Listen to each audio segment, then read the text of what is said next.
unenviable task of A, following Jeff directly, and B, there's no soldering in my speech. Or soldering. Excuse me, soldering. Soldering.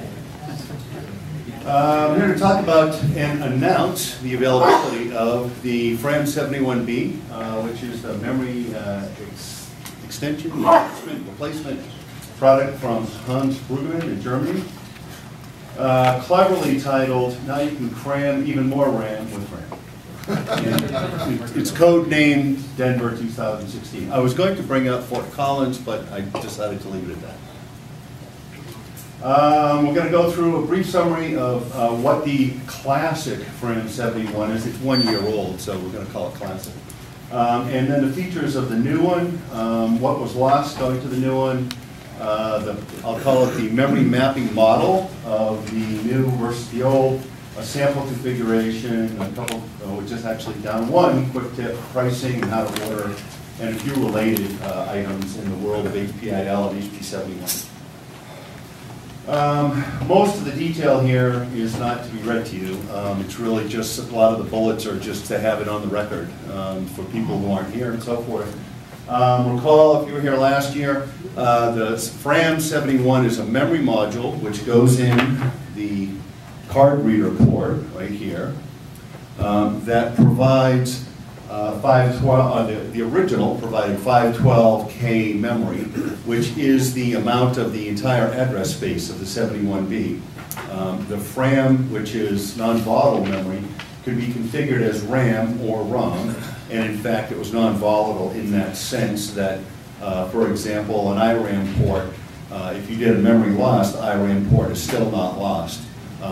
Generally, if you get a memory lost, it's because you did something bad and the OS has decided to wipe memory. So it gets wiped in that sense, but it's not a battery loss. You can change, I'm sorry, it's not a total loss like batteries. You can change batteries quickly without losing things like that.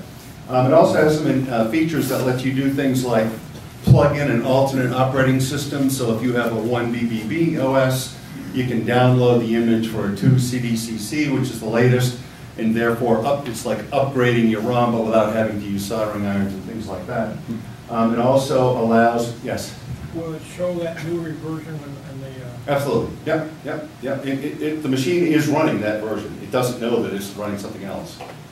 It also allows what's called a takeover ROM, which most everyone's familiar with. The only one I'm aware of in the 71 world is the diagnostics ROM, which is actually handy because there's, as far as I can tell, at least 6 of those ever made, and collectors have them. So if you've needed to test things, you can get an image of the diagnostic ROM and load it and test things that may or may not work.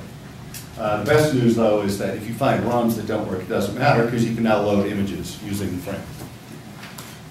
The way the original Fram shipped, there was only one option, which was the 512K. A couple of skilled, adventuresome people, Dave Fredrickson's one, and a gentleman in Germany, I'm not sure his name, and Hans, I believe, are the only ones who actually upgraded the 512 to a 1 meg by literally soldering a second Fram chip on top of the first chip with all... Hans did it for my tree module. Well, but there was another guy in Germany that did one as well of his own. I don't recall his name, but you know, seriously skilled people. How many pins does a Fram chip have? Like 60 pins or something? Just outrageous. Like I couldn't do it with 2 pins. One of the best things about it is it's usable by anyone. You got to be a little patient to understand the configuration, but there's no programming and burning or any of those kind of skills. As long as you understand the model of how to map this ROM chip to this place in 71 memory, you just basically give it a poke. The standard basic command, poke this and restart the machine and the memory plugs itself in. So you don't need any high skills or any of that. It's pretty simple. Nomenclature, so I've done it already.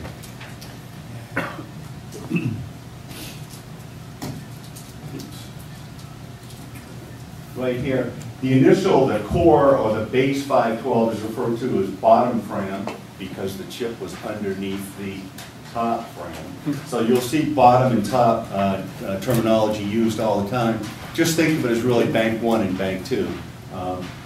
And Hans, The top is bank one, obviously. no, the bottom. Well, yes, if you start counting at zero, that's right.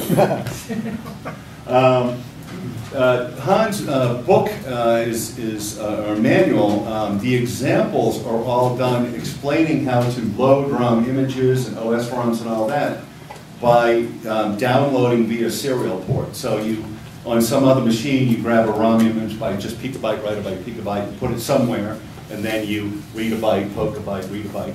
And it works, and that's the way we sort of bootstrap the first few, but it's very tedious and very time consuming, and few people on earth can figure out how to use the HPIL RS-232 adapter, right?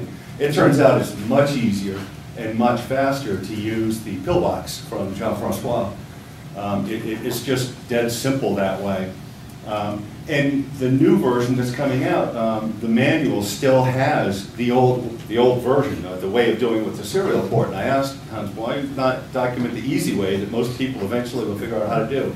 And he had an answer I hadn't anticipated. He doesn't have a pillbox. So, the good news is Dave Fredrickson, who is one of the key contributors in this. And here's the link, and that's a hot link and all that. He made what he calls his toolkit that has a LIFE file, a LIFE image file, that has a bunch of utilities and basic programs and instructions on essentially kind of a cookbook recipe how to load the fourth ROM, how to load an alternate OS, how to load files. So it's a very simple way to do it if you have a pillbox, which probably most people who want to do this do.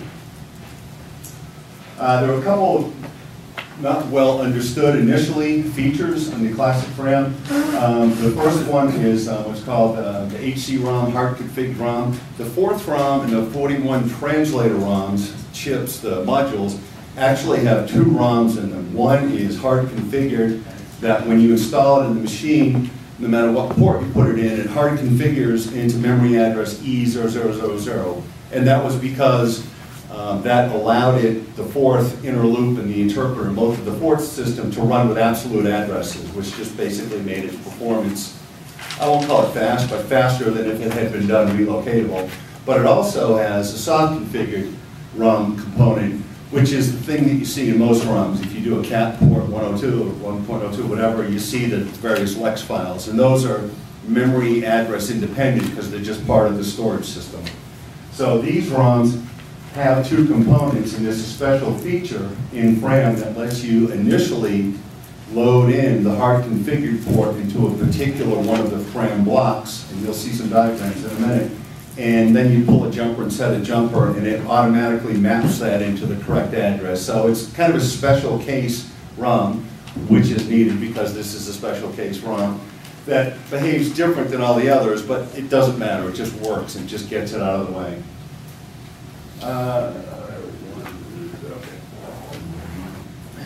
One of the most common questions that me, Sylvain, Dave, others that used the pillbox had is, why can't I just say I want 512K RAM? Because we all know it has 512K RAM, and we all know the 71 address space has 512K. Well, there's a good reason, and that's because there are other things using it. And I'm not going to go through all this, but what it comes down to essentially is that certain parts of the address space aren't available as user RAM or user ROM. The OS is in the first two 32K banks, system buffer, system RAM, things like where your stack, all the commands for your stack. This is the HC ROM for the fourth or 41. This portion is not available if there's ROMs present. It was originally reserved for debugger, which never materialized as a ROM-based debugger. A RAM-based one eventually came, but it's basically not available. So if you do the math, 512K minus these things, which any of these machines that we're talking probably we're going to have, and if you do the math, and you come up with 320. If you have no ROMs, then you can get 384, but the rest is dedicated to the parts of the system that are inherent in a machine. Features in the new FRAM71B. Originally, and this is better graphical that we'll get to in a moment, originally the two 512K banks that were available were utilized essentially, if you think of it as two separate 71B sets of memory. I could be this 71B, or I could be that 71B, changed with a jumper. So you could have your configuration for doing math and curve fitting or whatever, and then pull a jumper and put it in, and you have a different whole set of ROMs and a different whole set of RAMs. So it's kind of like two personalities. And one of the things that was, I don't want to say bad, but one of the compromises of that approach is if there's something that you want in both configurations, and examples are for most of us like the fourth ROM and the math ROM and a couple other things, if you want that in both configurations, you have to use up RAM or FRAM chunks in each side. And there's so much more FRAM than you could ever use anyhow. One of the things a bunch of us screened for is in Rev 2 is let's let the configurations use both top and bottom. So there were some compromises to do that because some of the configuration bits that were needed were repurposed. But the upshot is both of the configurations, the two personalities that I mentioned, still exists. Each of those can use blocks from both top and bottom. So it means that there's much more, essentially much more options to configure to in both banks without duplicating anything. One of the side effects of the way this works, so-called bank switching, is the idea that in a program you can say what the ROM that's plugged in here, change the configuration, now it's pointing there, and literally all the pointers adjust in real time. And that is both hugely beneficial and a huge landmine. It's beneficial, yeah, Eric, I'm sorry. It's beneficial because under program control you can write a program that says load this bank and then load this one and then load this one. So like if you're going to load 8 ROMs, which is more than it can handle at once, you say select this address, load the ROM, and then in real time say select another address, which is a different FRAM block, but mapped into the same HP71 address space, and then just load it again. But because it happens in real time, if you then have 2 ROMs mapped into 2 blocks, and in real time you change the address, it goes into space because the 71 thinks that what was there a minute ago is still there, and things like the Lex chain and the file chain can, well, they're expecting that memory hasn't changed. If you remember the 71, if you pulled a module, it immediately did a module pull and it did a reset. It was the hardware level. It was because that forced it to restart, which forced the OS configure routine to run again, which reallocated things, and you were safe. Because there's no physical trigger now, you end up with what's been called the OTF, which usually leads to WTF. It's new. There's only one here. I have the first one that shipped, and I've had it about a week, so I'd like to say I figured everything out, but I haven't yet. But there's some techniques. I'm still trying to figure out the holy grail here, which is to write a program that lets you just answer it, which says, which ROMs do you want to load? Math, yes. Fourth, yes. Curve fitting, no. This and that, and it just does it on the fly without losing anything. Another feature is the entire top FRAM can be write protected with a jumper. So if you build up one model, and this one I'm going to show, it doesn't have to be, but one model is you make your top FRAM the ROM library. So you load up all your ROMs into that library, and then you write protect it, and then no matter how bad whatever your code does, if the machine skitzes out or whatever, that's all still protected and it can't be written over. Another change is the sysram control. It used to be, because of the hardware design, it used to be more complex to change from one OS to another, but now it's simply come down to you just change one jumper. It used to be change a jumper, do this, standard 1 foot, do that, change another jumper. That's been simplified. This was, to me, a pretty dramatic improvement. I don't care because I'll just buy new batteries or put new rechargeables in. But a lot of people, Jean-Francois was one, and a couple other people in the forum were very outspoken that its power consumption was unacceptable. I can't use it because of that. So he's brought it down by, a third, or down to a third of what it was. I believe it's actually a tad higher in run mode, but frankly, most of its life it's off. So it's the manual has some number. With the 4 AAAs, that's 19 months of sitting in a drawer or something like that. One of the biggest changes is, as I mentioned, the original FRAM had only the fixed 512K, and in order to upgrade to 1024, you had to solder on a Fram chip.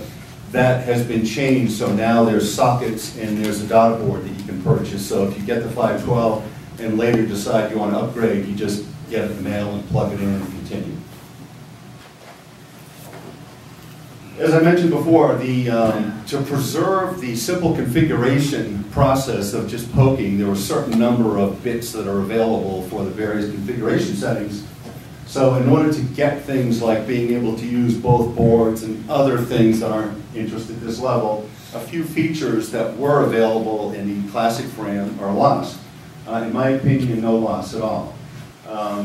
But technically, to review them, there was a UART feature that was available. It wasn't built out or anything, but you could connect to pins and do serial port or IR kinds of things.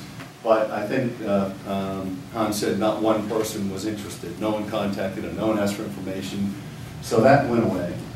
8K chips which are part of the configuration options for the 71 configuration routines, were available in Fram 1 or Fram Classic, but it's kind of irrelevant because there are no ROMs that are 8K, and at best this gives you the ability to add 8K on top of several hundred K already there. So it's essentially technically true that you can't use 8K chips, but so what? No one cares. And this is more technical, I'm not going to get into it, but 16K chips are not utilizable in the bottom, I'm sorry, not utilizable in top, so you can only allocate 16K chips from bottom Fram. But it's not a big deal, even though you can see here, these are significant ROMs that you probably want to copy. It turns out to not be a big deal because you can also store a 16K ROM image into a 32K Fram hunk of memory. So essentially, because it holds more than you can use anyhow, it doesn't matter. So technically, these are all things that you could do, but now you can't do, but they don't amount to any real functional loss. So how do you configure Fram? As I said, it's with a poke command. Basically, you poke in a string, and then you power cycle, and after, when OS first powers up, the very first thing it does is assess what size and what kind of modules are available in the various ports, and then it goes about allocating them using a complex thing that is actually well described in a couple of papers, including one from HP Journal. But what it really comes down to is this is the window in memory that's mapped to the card reader, which is where I said the Fram module goes. You just poke a command string that looks like this. Each pair of nibbles is telling the memory management unit in Fram, take one of the Fram blocks and use it this way. And the next string, the next pair of nibbles is take the next pair and use it this way and this way. So if you want to configure in 3 Fram 32K Fram chips into the address space of the 71, here's one example. You just literally,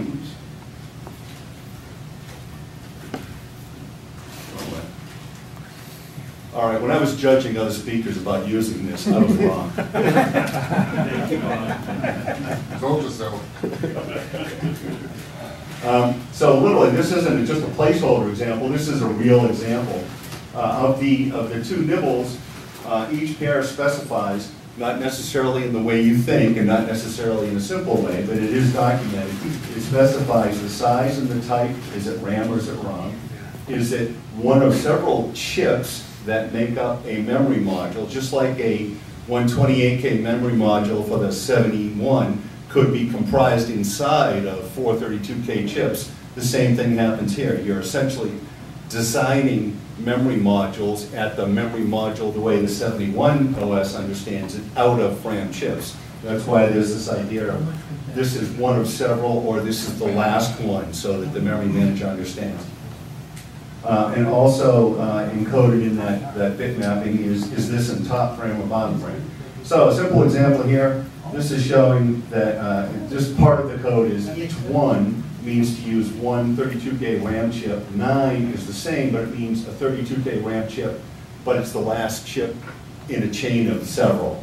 So in the 4, 5, and 6, color-coded, mean to use the 4th, the 5th, and the 6th RAM block. So this string here means, you know, in Fram speak, this example means take 3 32K chips from bottom RAM and map it into one 96K memory module. And this is an example of, this is one chip of many, this is two of many. 9 means this is the last one. So the system understands, stop making new virtual modules out of these chips. Okay, there's going to be a test later. So this looks very busy, and I'm absolutely not going to go through every bit of it, but the point of it is really best expressed in the colors.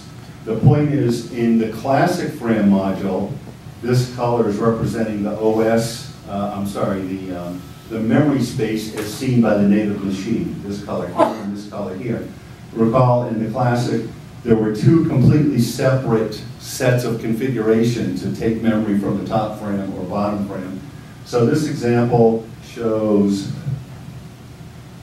here I have the fourth RAM and the fourth ROM and the math ROM and 96K of RAM, and I'm using that native OS that's built into the machine. So you can see this is not beige, or this is beige, not blue. And these things get mapped down. You can see the configuration block, which is part of the Fram segment, so it's got one here and one here, the top and the bottom. Each one is separate, and that's how the personalities are preserved. One is stored in each. So you basically create the string, and I'm going to go through it in a second, but this string in Fram speak means do what these arrows say here. When to tell the memory manager how to allocate it. And remember I said that the fourth ROM had the hard config ROM. Just by design, the way it works is page 3 of Fram is automatically dedicated to fourth, and that's why you see this one going down here. And where these are doesn't really matter. I happen to have drawn them consecutively, and they're going into consecutive places, but that's just for convenience. This one could be here and loading over here and so forth. The next example is going to show some of that. So this is one classic Fram that has two 512K segments, one of which is configured this way, and the second one is configured this way. So you load the RAM, you load the configuration so that you have the virtual ports, you download the ROM images into the ports, and once that's done, you essentially just changing a jumper to change from one personality machine to the other. This is just a simpler example, and again, it's not necessarily linear. This is just to show, hey, this guy wants to do big matrix things, so all he has in there is the math ROM and a whole bunch of RAM, you know, more RAM. This is about $1 million worth of RAM in then your dollars. But this also is using the feature of the guest OS, so that if you had an old machine and one of the things the person cares about is the bugs in one BBB ROM, you can just plug this new one in and have the latest one. The new model is my 171, and I didn't draw two 71s because it would have been a mind-bending screen. Top Fram is loaded this way, bottom Fram is loaded this way. This is the command to build this 71 personality using blocks from top and bottom. And a couple things I did here. One of the reasons I showed these being crossed is to show that they don't have to go in order. They usually do because you build it the way you think of it and the way it's going to do it. You know, you think of the first thing, you do the first thing and the next. But they don't have to be, so this is just showing. And you can see in the string here, right here, you can see this goes, instead of F3, F4, F5, it's going F3, F5, F4. So this mapping here is just showing that, you know, and I can take this and move it anywhere else I want.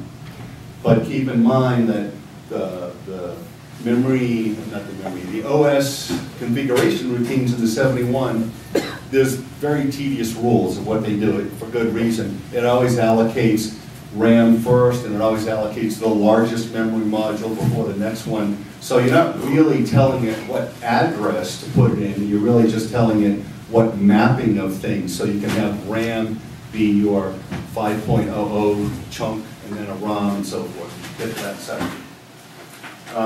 This is another thing that I did to show this is the idea of having a whole bunch of ROMs loaded into Fram banks, but I'm only going to use one at a time. I'm going to map it to the same place. So the idea here is I have a catalog of ROMs, but I'm only going to use one at a time into the same space. So I can have 10 32K ROMs loaded, but I'm only using 32K at a time with address space.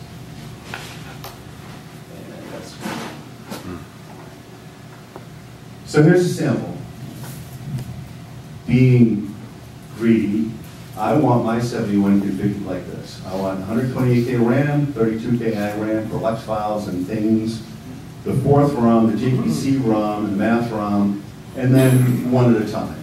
And the reason I don't want all of, well, I want all of them, but you can't have all of them. That's more than can fit into the address space.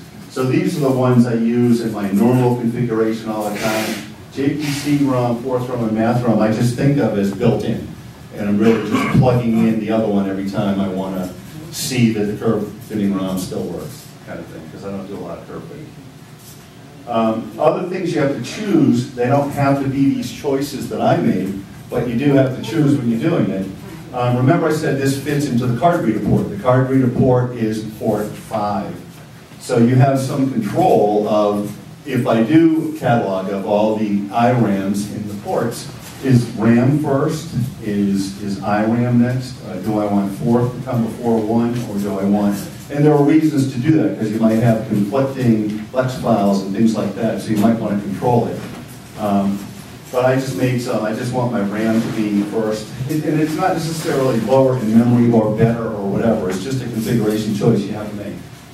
So my RAM, my system RAM is in port 500, IRAM in 01, the other ROM's here, and the guest is here.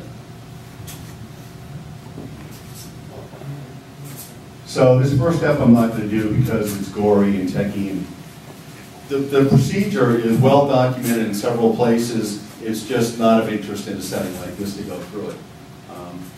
Then the next thing I do is this poke statement, which is, you know, very forbidding looking and all that, but it really is very simple. If you just sit at the table and just look at it, this really is telling it to do this.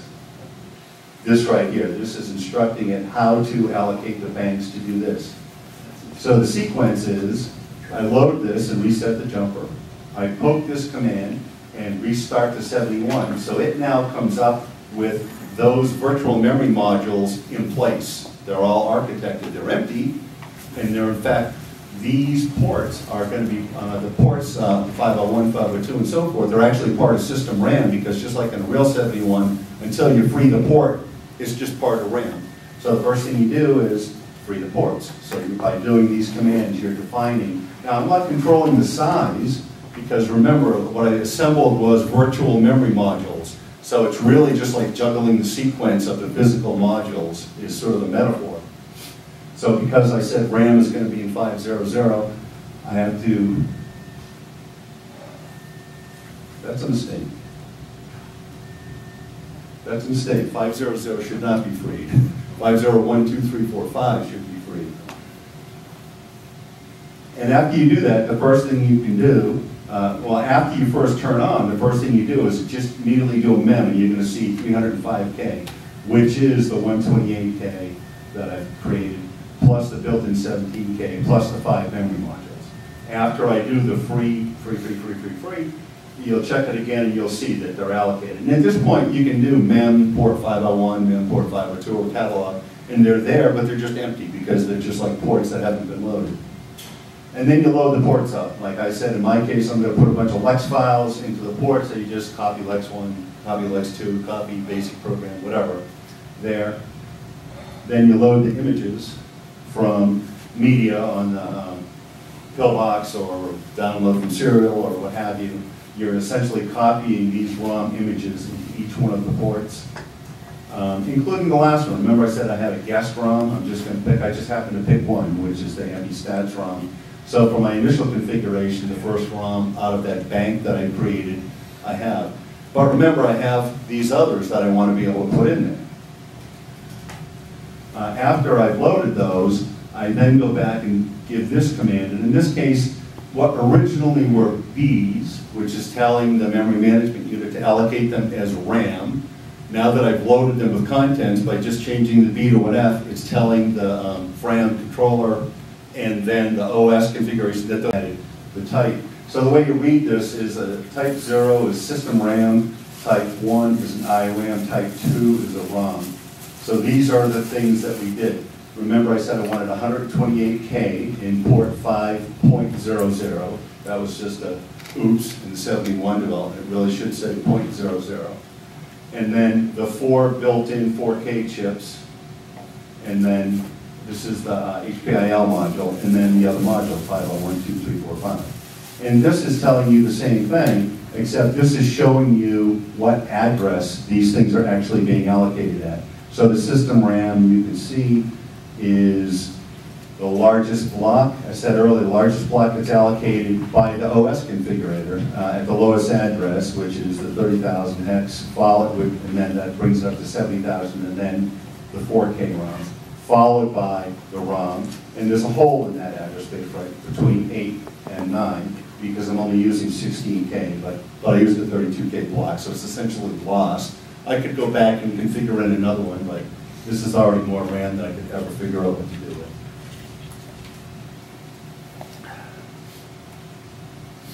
But now I want to use some of those other ROMs, but my address space is full, so what can I do? Well, remember that if you poke the right nibbles in, you're essentially telling the 71 that that address space now doesn't have anything in it, so you can load a new ROM into it, and load a new ROM into it, do it again and load a new ROM into it. So I'm not going to go through this in detail, but essentially what you're doing here is by poking the 00, you're telling it there's nothing in there. And recall it happens in real time, which is the thing you do to make it safe, because if I just poked in the address of a new ROM, it would go to La La Land because it in real time changes. So you're essentially turning off that ROM. So this is really turn off the ROM, turn on the new ROM, load the new ROM that you want to put into it. I'm going to put the curve fit into the next Fram block, but by turning this address on again, I'm essentially then turning it back on and enabling it to the OS. So what I've essentially done is turn off the old ROM, change the address, load a new ROM into that new address, and then tell the 71 and tell it this is where that ROM is. So now once they're all loaded, I can switch between ROMs by essentially poking these kind of strings. Turn it off, poke the new string. The step here, the goal here rather, is obviously to create a program that will make this automatic. The one challenge is it's necessary to turn the machine off to force the reconfiguration routine. Unless, I don't know, Chuck, you know, could a Lex file call the OS configurator? I don't know that, I hadn't thought about that. It can basically jump to it. It can do the equivalent of powering off and back on, but it doesn't necessarily regain control at that time. Actually, ROM copy does that. So I never thought about that. I could just assemble ROM copy to see how it does it. Yeah, I just got an idea. Yeah. All right, let's take a 45-minute note. So, despite all this detail, and you know, in a first sitting, or second, or fifth, this doesn't make a lot of sense, so the blank looks are appropriate. But it really actually turns out to be pretty straightforward and pretty simple. The rules are pretty simple. This is something working on, Sylvain and David jumping in, anyone else that wants to jump in. I think, I'm sure it's possible. I mean, it could always be ugly by just running a program that shuts off and you turn it back on and then it shuts off. But we're trying to do it fully under program control. I'm not yet sure if you can. This is an interesting trick. If you have mem lost, or sometimes on power loss under certain conditions, the Fram configuration information is lost. So what you do is you give it this command, which seems at first step incestuous, but at second it's like, well, how can that work? If you're just poking into memory, what you just peeked from the same place in memory, how can that possibly do anything? And actually the fact that this works came out of a conversation, an email conversation I was having with Hans. It has to do with the F block information. Remember the two nibbles, the stuff we talked about? One of those nibbles is which F block it is. That F block information is only read during the system OS configuration. So if the Fram loses that, it still has all the address information, but it doesn't know the F blocks. But the F block information is stored in the place that you poked it into. So essentially what you're telling it is, go read the information I told you last time.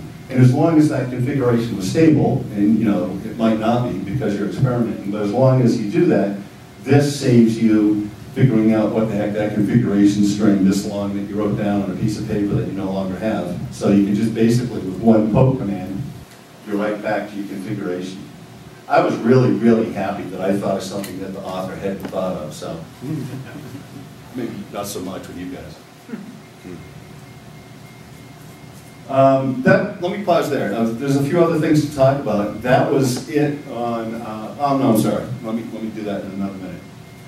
Some of the things that had happened after the introduction last year, this stuff had just come out, is the community went to work and made some things for, you know, aftermarket things. One of the most significant is this. When you're going to use a takeover ROM or OS, only port 1 in the 71B has the hardware pins that you have to short to do it. In other words, if you had a diag ROM, you had to put it in port 1. So in order to do that, the manual suggests that you take a 4K ROM module and open it up and essentially sacrifice it by hard jumpering inside. But like everything in our world, they're becoming harder to find and more expensive and more rare. So Nate Martin got busy with some CAD, and Dave Fredrickson opened up a store on Shapeways, and this is one of the modules, or one of the items in the store, which is a plastic module that has these holes drilled at just the right, and I think it was 24 gauge, if I remember right, wire. Basically, this is just a piece of wire that goes into these holes so that it jumpers those two ports. This piece cost $4 or something like that. US, that's 20 Canadian. Versus 50 or more for a 4K RAM module. So it's cheaper and, in my opinion, a whole lot cooler. Bezels for the above the Fram, you know, an ungodly number of shapes and sizes and colors. You can have things like this done for the port covers. All of these were done for FRAM71. They're compatible with FRAM71B. This is a timeline. Richard distressed, and we all like the idea of documenting stuff, so this is not important per se, but years from now when someone looks at this, this is the history. So FRAM71, the whole history in March, first beta units went out, and I'm not going to read each one of these things, but this is a timeline. This is last year's presentation, at which it was alluded that there would be a new Fram coming if there was community interest and if people did things and talked about it and so forth. Enough of that happened that in January, Hans announced a kind of a pre-order poll. Hey, I'm going to do it. It's going to do these kinds of things. Is anyone interested? Put your name here. When I get to 30, that's enough interest, I'll do it. That happened in this timeline. A week ago, I got the first one. So this was a very empty presentation until until Friday. One of the interesting things I'll talk about in a second is next year there's some do-it-yourself opportunities here for the kinds of folks that are in this room. Pricing and availability. This is the first time the world has seen this. I thought it was going up in an announcement on the forum, but it didn't, so I'm not sure when it will. So you're the first to notice. There's two models, 512K and 1024K. These are the prices. The prices are fixed in euro, which this week are these number of dollars. It could change, and most likely will. Probably not dramatically. This is the upgrade daughter board I mentioned, and again, you don't need to be a rocket scientist or anything. Just basically, it's just a daughter board that you plug into some pins that are on there. The prices posted include shipping with tracking and so forth. If you're interested, email your order to this address. Hans has specific rules that we'll get into in a moment. You must include the ship to address. I'm not sure why at this stage, but let's follow his rules since that's what he said. And he said he'll ship them as soon as he can, but in any case, never more than 3 weeks from after. And I think what this really is talking about is for the 10 people that are going to order today or tomorrow, it could take a number of weeks. He has the components, but he's assembling to order, built to order, I guess. And here's the order procedure. The 30 initial buyers, the folks from the threads, and that's all documented there, have first priority on the 30 pieces. I don't honestly know if he made more than 30 sets. I assume he did, but we talk in terms of the 30.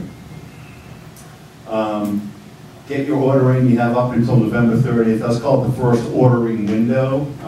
Even if initially you express an interest in having multiple pieces, Sylvain, for now, you order one. Yes. So in other words, somebody doesn't get three and somebody else is waiting a month to get their first one. On November 30th, Hans is on the forum going to make a last call, which first priority goes to any of the 30 that hadn't ordered by that time. And at that point, new customers, meaning if you haven't yet ordered, or you originally ordered one and one, two, or whatever, then he'll accept that. There was an asterisk that said, if you're one of these and you order before that date, your email will be immediately deleted. So we have a very rigorous ordering procedure. This is interesting. He made more boards, had more boards made than he plans to sell. So next year, the boards around July, he's going to make the boards available to people that have the kind of skills for putting the chips on, populating, and doing things of that nature. Clearly cheaper. For this stuff, my thanks obviously to Hans Brugman for creating this and being so supportive and making, to a large extent, making FRAM71B what a lot of us maybe the loudest people, but what was customer driven. The things that went into it were the things that we asked for. I have nothing but praise for that. Dave and Sylvain were very helpful to me in my exploration of this, and we're the crazy ones doing all the Framisms on the board, but please jump in, water's fine. Joe for his Lex files that make much of this possible, and Joe, I went with many answers. I don't think that covers it, but there are many emails that go first to Joe, and then to the forum and so forth. All the buyers that bought Fram 1, which made Fram 2 possible, so thank you for that. Even if you bought it and put it in a drawer, thanks, because I got my Fram 2 partly because of your participation. HHC for opportunities like this to geek and talk about it, and the museum forum and Dave for a place to do this stuff. Related stuff is not really Fram, but yep. Quick, does that mean speed up? No. Speed up, There, okay. yeah. So some things that are related. There's a new version of firmware for Jean-Francois's pillbox. Basically, he has a new controller, so you have to buy a piece of hardware to put in it that doubles the speed. So instead of 115K serial over USB, it's 230K, which everyone understands what double means, but you really don't until you do it. If you're doing any kind of listings or file I/O to virtual drives, it's a dramatic improvement. This is a very weird thing. Anyone that has insight into this, and I fix and sell and do PC stuff all day long, I don't understand it. By plugging the pillbox into a USB hub on some machines, but not others, the speed transfer, the effective transfer speed went up dramatically, like from 1.3K, so then 1.3K, 1.4K to 1.9K throughput. And this is with standardized files and standardized procedures and everything else. And 5 or 6 of us went around, we all experienced at some point, no idea why. But the point is, put a hub in, it might actually speed up your COM, contrary to your assumption in most cases where it slows it down. I don't recall the number, but contact Jean-Francois if you're interested. Essentially, he sends you out a new PIC controller. You just open the box, pull the chip out, put the new chip in, and it's done. There's a new version of the IL per client from Christoph. This too is an example of community input. This has changed a lot since last year in UI, not dramatically in what it does, but it used to have one a virtual HPIL drive. It was a small window, and if you wanted to do the DOS link it was available essentially as another window, so you had to use the virtual link, and it all worked fine, but it was just more confusing and more things to be confused about. So one of the things several of us just asked, publicly through the forum is, why don't you do this, why don't you do that? And Christoph's answer pretty unilaterally is, no, I'm not ready. And then they come out shortly thereafter, pretty much doing. This was an interesting one. You see the original design, well, the design showed here, this is the window for the virtual printer, although you're essentially using it like a terminal. And this is the debug box. Jürgen, what's his last name? Keller, I think, from Germany, said, well, wait a minute, this just looks like more of this. Why don't you just extend it? And overnight, it emerged. So now, so if you're using the scope, it's taking the real estate, but this became much wider. So all of these feature enhancements came through essentially user feedback in the forum and testing. Pretty cool. All the other tools that Christoph makes also have been updated with these things. The first one I skipped. This client is needed to take advantage of the high speed of the new pillbox. This is a very interesting client. I don't know, Joachim Siebold, is that close? Right here? How does one say that? Siebold. Joachim Siebold. What he said. He's active in the forum. This is a Python implementation of the IL/per client.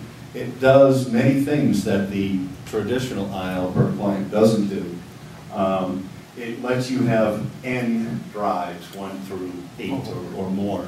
It lets you have N virtual printers. It lets you have N scopes, although I don't know what you would do with more than 2 scopes. But the coolest feature, to me, is it gives you a terminal. So, and there's a little tiny basic program, like 20 lines, that's in the manual that you run on the 71, and it's essentially, it defines some escape sequences for the key mapping so that it then does keyboard is device, display is device. So essentially you're running your 71 with this being your terminal and the PC keyboard.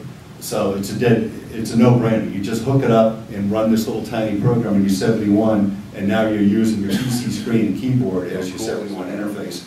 And it works without being a rocket scientist. It's very cool.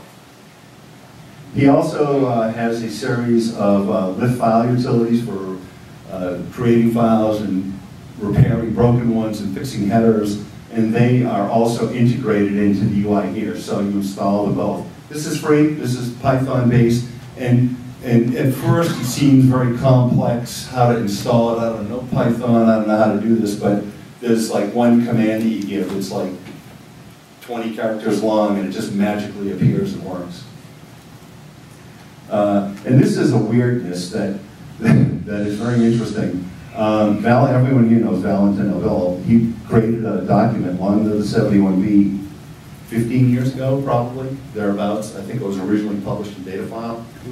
That says, just as a passing remark in the middle of the document, that everyone knows that there's really 5 ports in a 71, the 4 on the front and the card reader port. Well, that one's just a regular port too, which I pulled the first thing, pulled it out, looked at it, and it looks just like the tongue that goes into the slot in the modules. And absolutely, you can take any module and pull the hpcalc port and plug it in there. So it's sort of a rediscovery of something that had been discovered and lost.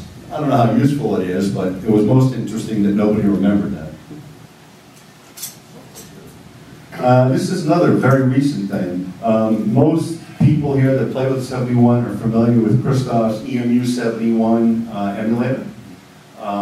And most people know that the ROMs, the finance ROM, the RPN program, and all these other ROMs had overlays that went with them.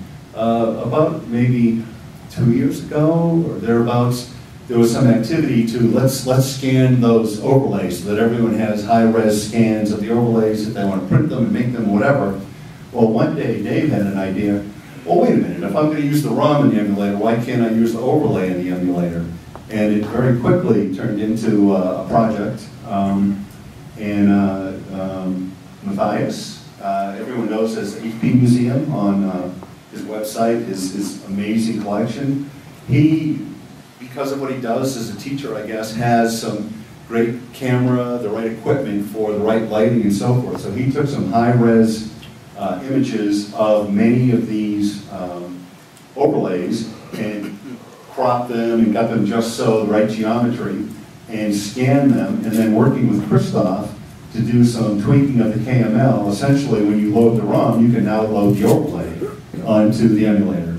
Very much a case of who cares, but I did. I thought it was really cool. I thought it was cool enough to show people.